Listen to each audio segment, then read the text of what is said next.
They sent her to the edge of nothing to listen to a rock. The rock was Tartarus, a C-type carbonaceous chondrite asteroid hollowed out and retrofitted into a deep space refinery and fleet anchorage. It was a metal fist clenched in the cold void, a place of recycled air and echoing silences.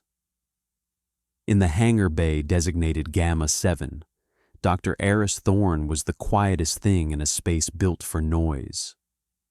The silence that clung to her was different from the station's.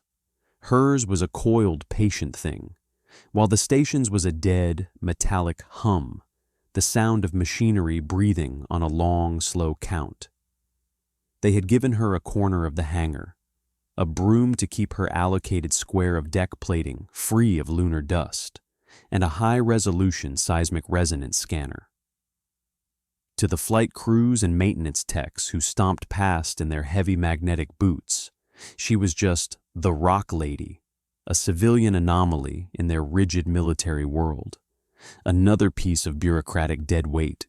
They saw her slight frame, her plain gray coveralls devoid of rank or insignia, her hair tied back in a severe knot, and they dismissed her. She was background radiation, easily ignored. Eris did not mind. Their dismissal was a useful cloak. It allowed her to work. Her world was the steady green line on the scanner's display, a heartbeat rendered in light. It was the only heartbeat on Tartarus that mattered. For 3 weeks she had watched it, mapped it, learned its intricate rhythms. The station's engineers saw a static, stable mass of nickel iron and silicate. They had anchored a city to it, drilled it for resources, and trusted its immense solidity. Eris saw a lie. She saw a brittle shell laced with microfractures, a complex system of stresses and tensions held in a delicate, temporary balance. She smelled the ozone from a nearby power conduit, a scent like a coming storm.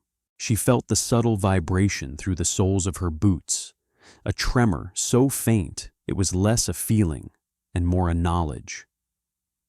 The rock was singing a song of imminent collapse, and she was the only one listening. Her console was a small island of focused light in the cavernous gloom of the hangar. The air tasted of ionized metal and stale nutrient paste. Around her, the controlled chaos of a fleet on high alert played out. Fighters were being armed, their missile racks loaded with brutal efficiency.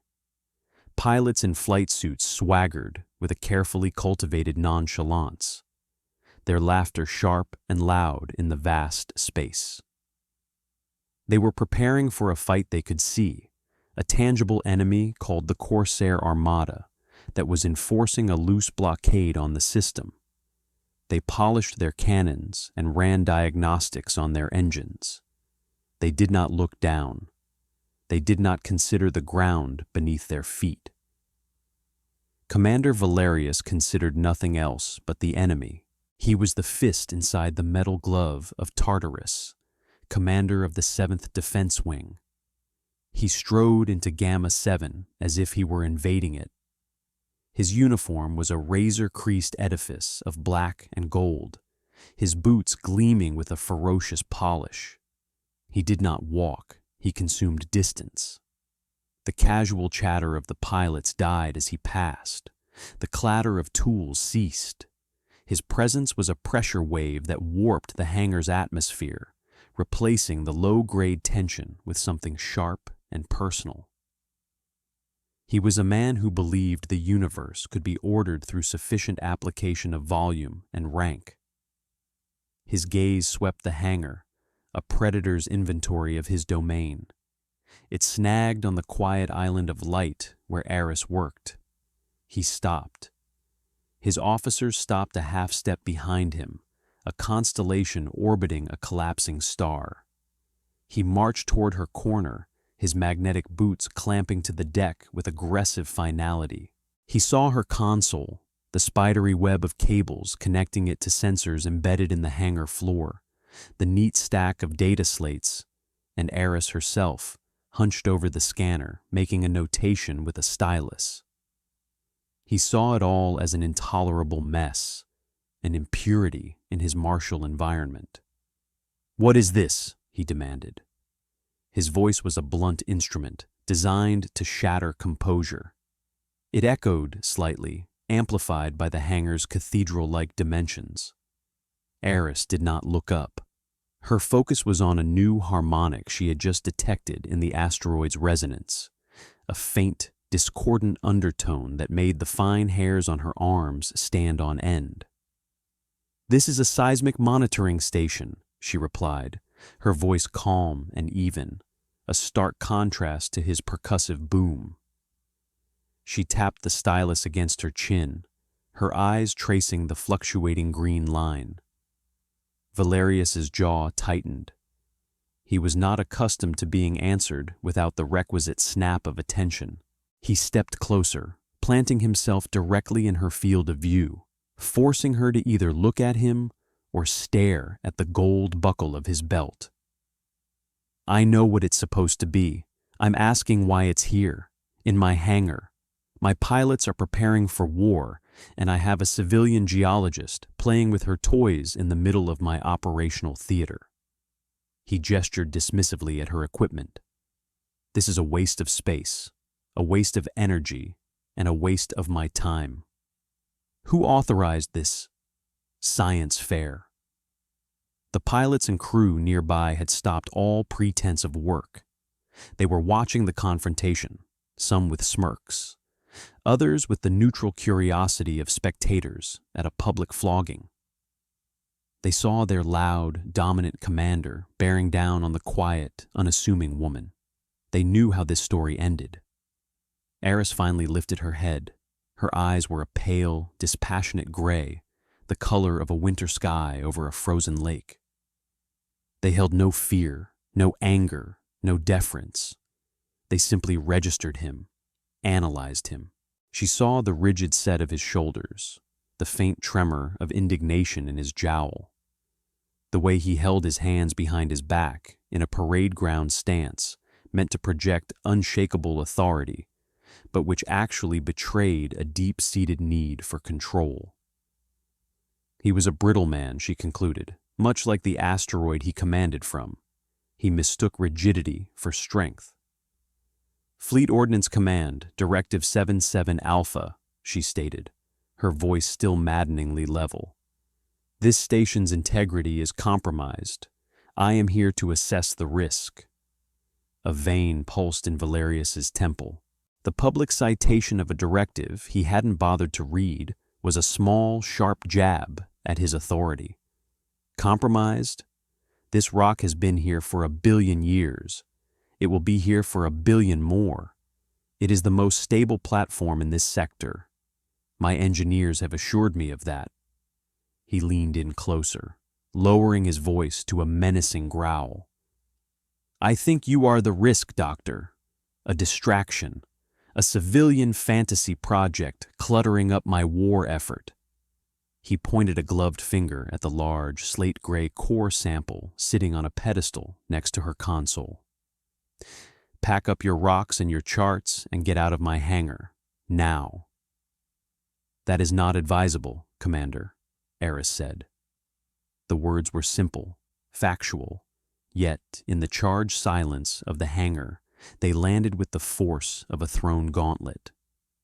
She turned her gaze from him back to her screen, an act of dismissal so profound it was more insulting than any shout could ever be. The harmonic she was tracking had just spiked, a tiny needle-sharp peak on the graph. A pre-shock, a whisper of what was to come. "This asteroid is a pressure vessel," she continued, speaking to her screen as much as to him. "The mining operations of the last 50 years have created a network of internal voids and stress fractures. It is not a solid mass anymore. It's a honeycomb, and the walls are getting thinner." Valerius's face flushed a dark, mottled red. He had been dismissed, publicly, by a no-rank civilian with dust on her coveralls. He felt the eyes of his pilots on his back. He had to reassert control. "I will not have my authority questioned by a glorified pebble counter," he snarled. "I am giving you a direct order. Remove yourself and this garbage from my hangar bay immediately, or I will have the master-at-arms do it for you." He straightened up, his voice rising back to its full parade ground volume, projecting his power to every corner of the vast space. "Is that understood?" "The order is understood," Eris said, still not looking at him. She made another notation, her hand perfectly steady. "Compliance is not possible. The data takes precedence over your order." The statement was so alien to his hierarchical world that for a moment Valerius was speechless. Data did not take precedence. Rank took precedence. Orders took precedence. He was the commander. His reality was the only one that mattered. He took a half step back, gathering himself for a final, explosive tirade that would see her physically removed and confined to quarters. But before he could utter a word, the universe chose its side. A klaxon began to blare, a raw, ugly sound that cut through the hangar like a blade. Red emergency strobes kicked in, bathing everything in a hellish, pulsing light. "Condition red. All hands to battle stations. Corsair fleet on final attack vector," a synthesized voice boomed from the station's address system. The moment of personal drama was instantly vaporized by a tidal wave of existential crisis. The pilots scrambled for their cockpits. The deck crews rushed to disconnect fueling lines. The carefully choreographed ballet of war preparation became a frantic sprint. Valerius, his face a mask of fury, spun on his heel and barked into his wrist comm, his conflict with Aris forgotten, replaced by the greater conflict he understood. "Launch all squadrons, target lead cruiser. I want their shields down before they're in optimal range." He marched toward the hangar exit, his officers trailing in his wake, shouting orders, once again the center of his own storm. Aris did not move. She watched the green line on her scanner. It had gone mad. The pre-shock she had noted was no longer a whisper. It was a scream. The klaxons and the shouting and the roaring engines of the launching fighters were all just surface noise. The real threat was not on their tactical screens. It was beneath their feet. She watched the sine wave on her display degenerate into a chaotic, jagged mess. Then she saw the energy signature. It was artificial. A directed, focused seismic pulse originating from the Corsair fleet. They weren't shooting at the station. They were shooting at the asteroid. It was a weapon she had only ever seen in theoretical models. A resonance torpedo. A device that didn't deliver kinetic energy, but harmonic frequency. It did not blow a hole in a target. It found the target's unique resonant frequency and amplified it until the target shook itself apart from the inside out. It was a weapon of geological warfare, elegant, brilliant, and utterly devastating. The impact was not a bang. It was a deep, resonant thrum that traveled not through the air, but through the very structure of the station. It was a note played on a billion-ton instrument. The deck plates beneath Aris's feet bucked violently. A hairline crack appeared on the transparent aluminum of the hangar's main viewport, branching out like a bolt of frozen lightning. The lights flickered, died, then came back on under emergency power, casting long, dancing shadows. A deep, grinding groan echoed through the station, the sound of a giant in agony. Structural integrity warnings began to shriek, a chorus of electronic panic joining the battle klaxons. The station's command bridge was a symphony of controlled chaos, but the conductor had lost his rhythm. Commander Valerius stood before the main holo display, a shimmering tactical map of the space around Tartarus. His fighters were green arrows swarming toward the red triangles of the Corsair fleet. It was a textbook engagement, the kind he had practiced 1,000 times in simulators. But the simulation had never included the ground trying to throw him off his feet. "Status report!" he bellowed, gripping the command railing to stay upright as another shudder racked the station. "Shields are fluctuating, sir. Power conduits are unstable," a tech called out from a sparking console. "Structural integrity is down to 80% and falling. Multiple hull breaches reported in the lower mining sectors."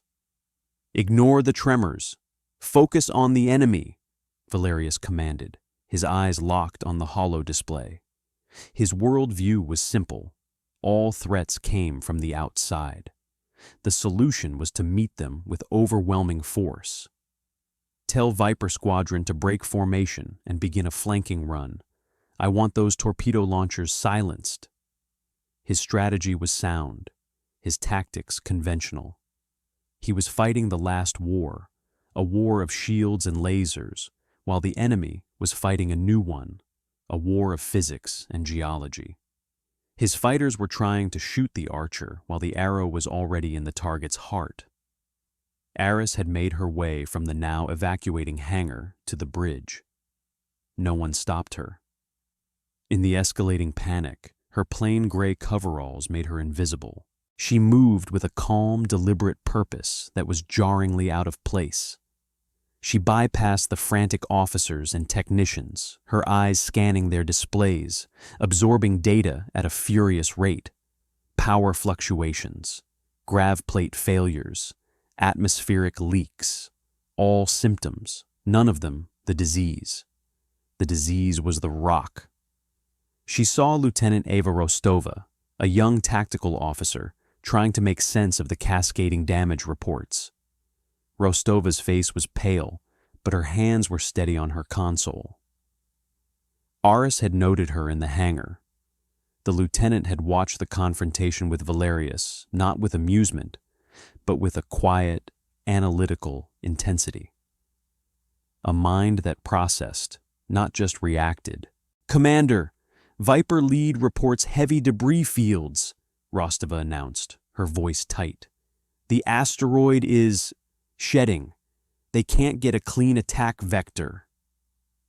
"Punch through it," Valerius roared, his knuckles white on the railing. "I will not have this station torn apart because my pilots are afraid of a few pebbles." "Sir, it's not pebbles," Rostova countered, her voice gaining a sharp edge of desperation. "It's plating. It's chunks of the asteroid itself. We're flying through our own disintegrating foundation." It was then that Aris stepped forward into the command circle.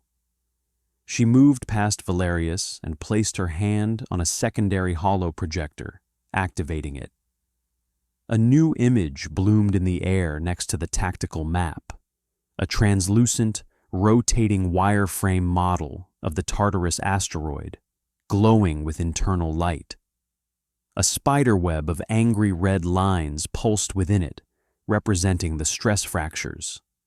One massive blood-red fissure was crawling its way from the torpedo's impact point directly toward the station's reactor core, located deep in the heart of the rock. Her model was not a guess.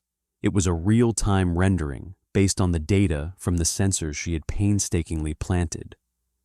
"Your fleet is irrelevant, Commander," Aris said. Her voice was not loud, but it cut through the din like a diamond blade. The bridge crew fell silent. Even Valerius turned, his face a mask of disbelief and rage. "The enemy is not out there." She pointed a finger at the red triangles of the Corsair fleet on the tactical map. "It is in here." She tapped her own display, and the red fissure pulsed ominously. "They didn't attack the station. They attacked the asteroid. They have turned our foundation into a weapon. That fissure will reach the primary reactor in 12 minutes. When it does, the reactor's containment will fail, and this entire asteroid will be vaporized. A cold, profound silence descended on the bridge. The tactical reality of lasers and shields was replaced by the geological horror of Eris's model. They were not on a fortress. They were on a bomb, and she had just shown them the fuse. Valerius stared at the display, his mind struggling to process a threat that couldn't be shot at, a reality that invalidated every tactical doctrine he had ever learned. His authority, built on the certainty of conventional warfare, evaporated in the face of this new, incomprehensible physics. He was a master swordsman in a gunfight. "That's impossible," he stammered, his bluster gone, replaced by a hollow shell of denial. It was Lieutenant Rostova who broke the spell. She looked from Valerius's slack-jawed face to Aris's calm, focused expression. She looked at the cascading failure alerts on her own console, which made no sense in a conventional attack. Then she looked at the terrifyingly logical progression of the fissure on Aris's model. She saw the failure of her commander and the undeniable truth presented by the quiet woman in gray. In that moment, the command hierarchy of Tartarus Station inverted. Authority flowed away from the man with the gold on his shoulders and toward the woman with the data. "What do you need?" Rostova asked Aris, her voice a clear, sharp signal in the noise. It was not a question of permission. It was an offer of allegiance. Aris turned her full attention to Rostova, recognizing the shift. She had found her fulcrum. "I need the mining lasers," she said, her voice precise and devoid of any doubt. "All three of them. Slave their targeting controls to this console. I also need priority power routed from non-essential systems. Give me everything you have." The idea was so outrageously counterintuitive that it shocked the bridge back to life. The mining lasers were industrial tools, massive emitters designed for boring through solid rock, not for combat. They were integrated into the station's own structure. "You want to fire the mining lasers?" Valerius sputtered, finding his voice again. "At what? You can't target the Corsair fleet with them. They're fixed mount." "I am not targeting the fleet," Aris replied calmly, her fingers already flying across the holographic interface of her console, bringing up new schematics, new calculations. "I am targeting the asteroid." "You want to shoot our own station?" Valerius yelled, his voice cracking with disbelief. "Have you gone insane? You'll tear us apart." "The station is already being torn apart," Aris countered, not looking at him. She pointed to a location on her model. "The primary fissure is propagating along a natural fault line. It's taking the path of least resistance. If we can create a new path, a controlled secondary fracture, we can divert the energy of the main shockwave into a pre-existing cavern system deep in the asteroid's core." She highlighted 3 points on the model, far from the main fissure. "Here, here, and here. These are micro-seismic nodes.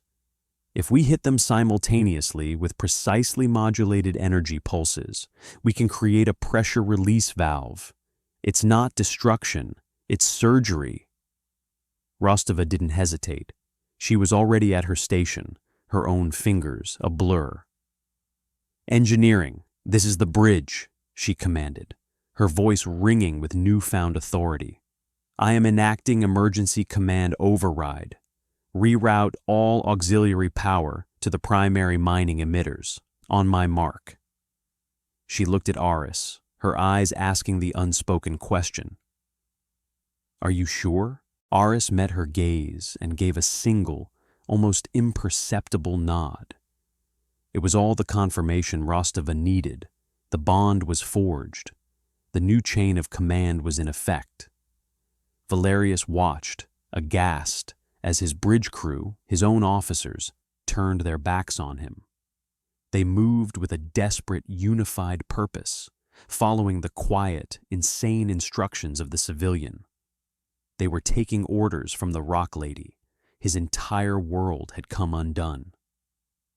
"I am the commander of this station," he roared, his voice thin and reedy against the hum of a dozen consoles being reconfigured. "I order you to stand down. Belay that order." No one listened. They were too busy trying to save their own lives. Eris's console was now a maelstrom of data. She was calculating pulse frequencies, energy yields, and light speed trajectory compensations for the laser beams as they traveled through kilometers of solid rock. It was a problem of physics, geology, and advanced mathematics that would have taken a supercomputer weeks to solve. She was doing it in her head in a matter of minutes. "Targeting solution locked," she announced, her voice cutting through the tension. "Coordinates uploaded to laser control." She looked at Rostova. "On my mark." "Emitters are at full power," Rostova confirmed, her eyes fixed on her board. "Ready." The station gave another violent lurch. A section of the ceiling collapsed in a shower of sparks and twisted metal. The red line on Eris's model was now terrifyingly close to the reactor icon. 9 minutes, a tech muttered, his voice choked with fear. "Fire on 3, Eris said, her voice as calm as a frozen sea. 2, 1. "Mark," Rostova said. 3 beams of pure, incandescent energy, thicker than a fighter craft, erupted from the station's underbelly.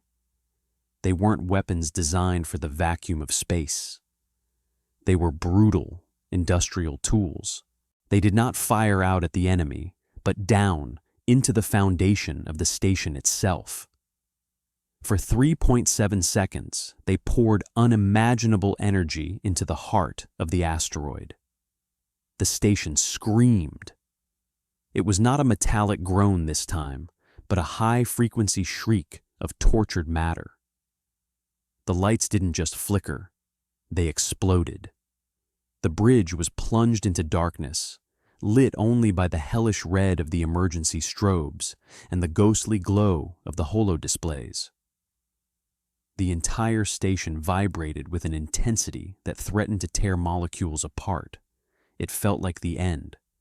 Men and women were thrown from their stations, clinging to whatever they could find as the world came apart around them. Then, as suddenly as it began, it stopped. The vibration ceased. The deafening shriek of tortured rock faded into a profound, echoing silence. It was a silence deeper and more absolute than any they had ever known on the station. The hum of the life support, the thrum of the grav plates, the background chatter of the comms, all of it was gone. They were adrift in a dead silence, a silence of the tomb.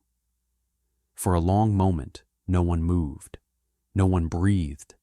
They were waiting for the final, cataclysmic explosion. It did not come. The emergency lights flickered back to a steady, weak glow.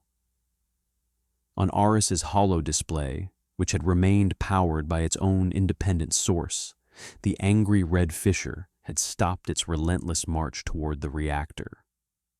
A new network of fainter blue lines now showed where the energy had been diverted, channeled harmlessly into a massive dark void deep within the asteroid. The station was stable.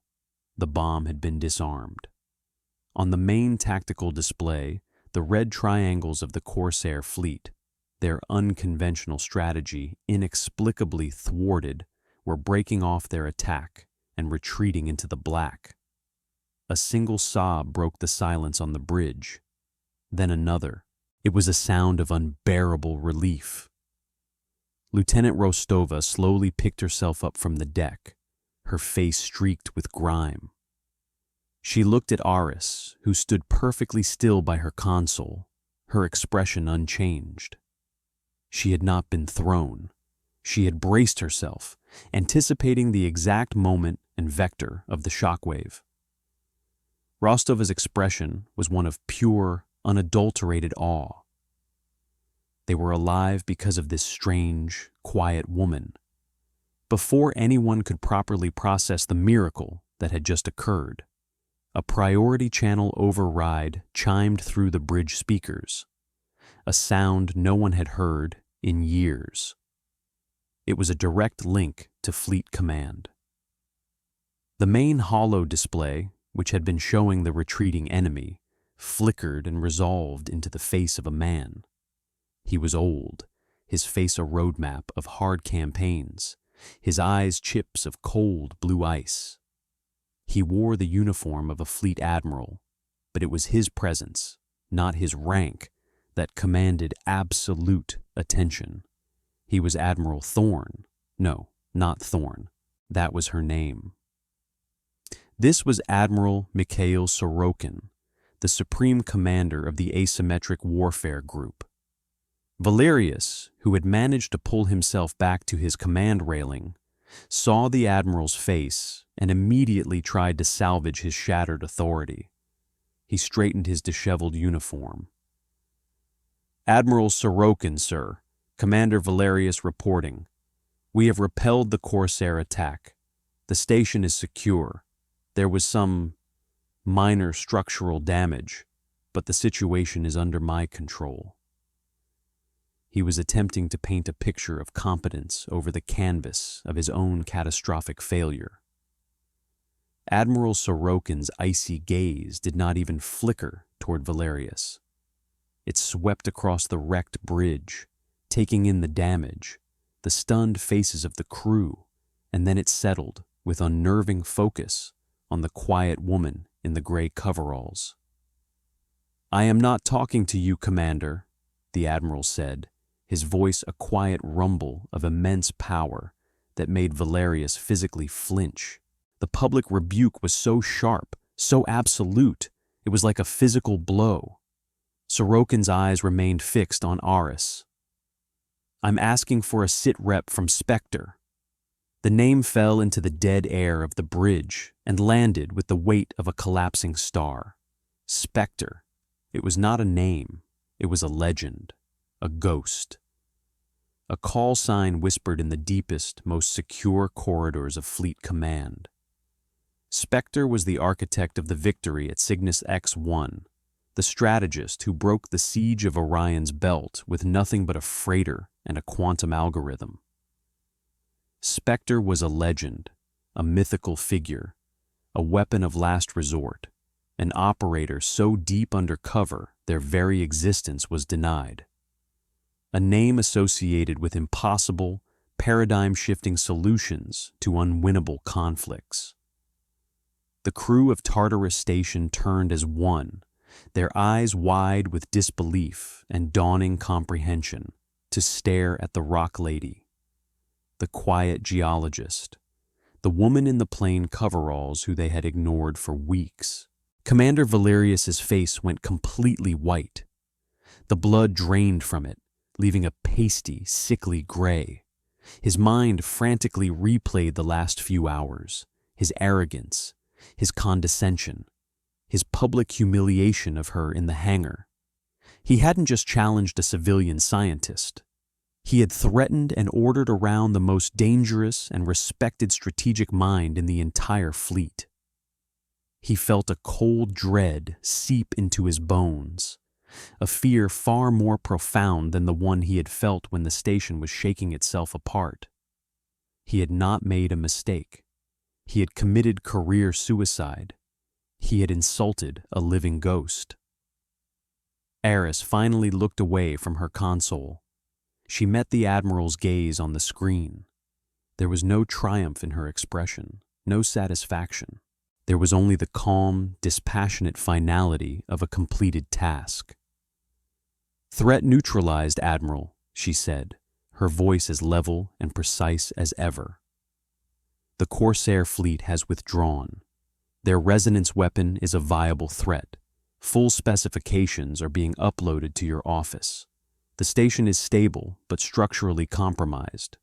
I recommend immediate evacuation of all non-essential personnel and a full geological and engineering survey. She paused for a fraction of a second. "The asset is secure. Commander Valerius has been relieved of duty, pending your formal review." She delivered the line not as a recommendation or a request, but as a statement of established fact. The verdict had been rendered. The hierarchy had been corrected. Admiral Sorokin nodded once, a slow, deliberate motion. "Understood, Spectre. A courier is en route to your position. Well done." The screen went blank. The connection was severed. The Admiral was gone. But the consequences of his brief appearance remained, a permanent alteration to the reality of everyone on that bridge. Commander Valerius slowly sank to the deck, his legs no longer able to support him. He was a broken man, his authority, his career, and his self-perception utterly annihilated in the space of 30 seconds. In the hours that followed, a new order settled over Tartarus. It was a quiet, efficient order, driven by the calm authority of Lieutenant Rostova, who now occupied the command chair. There was no celebration, only a grim, focused effort to assess the damage and begin repairs. Valerius was escorted from the bridge by 2 grim-faced Marines, his protests silent, his eyes hollow. He had become a ghost of a different kind. The crew moved with a new sense of purpose, but they also moved with a new awareness. They gave the corner of the bridge where Eris still worked at her console a wide, respectful berth. They spoke in hushed tones when they had to pass her. They were in the presence of something they did not understand, something that looked like a woman, but was in fact a force of nature. Later, when the immediate crisis had passed, Aris returned to her corner in Gamma 7. The hangar was quiet now, the fighters parked and silent. Her seismic scanner was still active, its green line now a steady, placid wave. The rock was sleeping, its fever broken. She was cross-referencing the weapon's energy signature with the asteroid's geological composition, already working on a countermeasure, a way to shield against a future resonance attack. She did not bask in her victory. She did not require acknowledgement. The solution was its own reward. The logic of the universe had been correctly applied. That was enough. Lieutenant Rostova found her there. She walked across the vast, empty hangar, her footsteps echoing in the silence. She did not approach with congratulations or effusive thanks. She understood, on an intuitive level, that such things would be meaningless to this woman. Instead, she carried a single, steaming mug of black coffee. She placed it carefully on the edge of Aris's console, next to a stack of data slates. "The resonance has stabilized," Rostova said. It was not small talk. It was a report, an offering of data from one professional to another. It was a quiet acknowledgement of the new and true hierarchy, a hierarchy based not on rank, but on competence. Eris did not look up from her screen, but she gave a single, small nod. "The tertiary fractures will require monitoring. They will settle over the next 72 hours. The exchange was complete. Respect had been offered and accepted in their shared language of facts and data. Rostova stood for a moment longer, then turned and walked away, leaving Eris alone with the hum of her machine and the quiet breathing of the wounded rock. A day later, a ship docked in Gamma 7. It was a sleek, black courier vessel with no markings, its hull coated in radar-absorbent material that drank the light. It was as silent and unassuming as she was. Eris powered down her console, packed her few data slates into a small, hard-sided case, and walked toward the ship's ramp. She wore the same plain gray coveralls, She carried no luggage. The deck crews and officers who were present stopped what they were doing and watched her go. They did not speak. They did not salute. They simply watched, their faces a mixture of awe and a primal fear of the unknown. They were watching a legend depart, a story they would tell for the rest of their lives, a story that would grow and change with each telling, but would always contain the same core truth, that the most dangerous thing in the universe was not a warship or a commander, but a quiet woman who listened to rocks. She walked up the ramp without a backward glance, and the ship detached from the station, vanishing into the blackness as if it had never been there at all. She had arrived as a mystery and departed as a myth. The quiet professional, the ghost in the machine, the woman they called Spectre. On Tartarus Station, they learned a hard lesson that day, that true authority is not worn on a uniform or shouted in a hangar bay. It is earned in the quiet, focused application of a superior mind to an impossible problem. They learned that the most profound power is the power to see the truth when everyone else is blinded by assumption. And they learned that some call signs are spoken only in whispers, not out of secrecy, but out of a deep and abiding respect for the cold, hard logic of a universe that does not care about the rank on your collar, only about the accuracy of your calculations. The rock remembered her touch, and the people remembered her silence.